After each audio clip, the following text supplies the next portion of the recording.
নমস্কাৰ চেনেলটোলৈ আকৌ পুনৰবাৰ স্বাগতম জনাইছো সো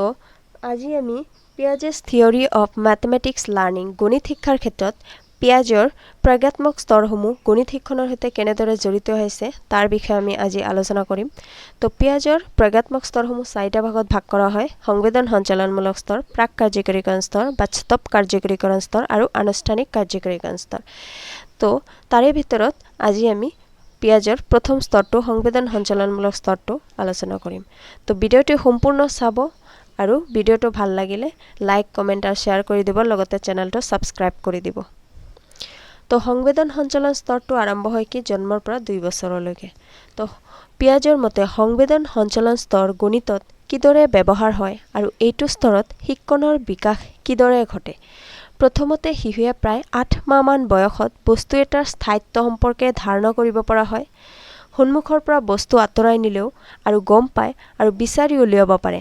শিশুৱে সংখ্যাক বস্তুৰ সৈতে সংযোগ কৰিব শিকে যেনে এটা কুকুৰ দুটা মেকুৰী তিনিটা গাহৰি চাৰিটা গৰু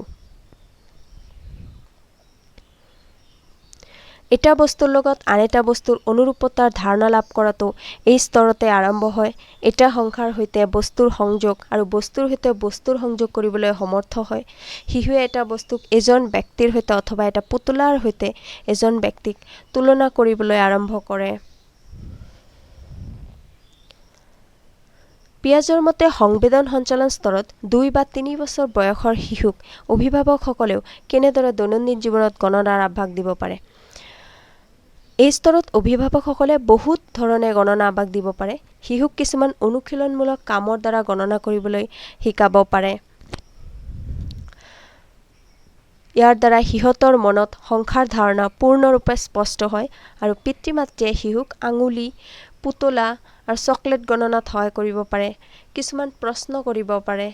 যেনে কাৰ বেছি আছে বা এইখিনি যথেষ্ট নে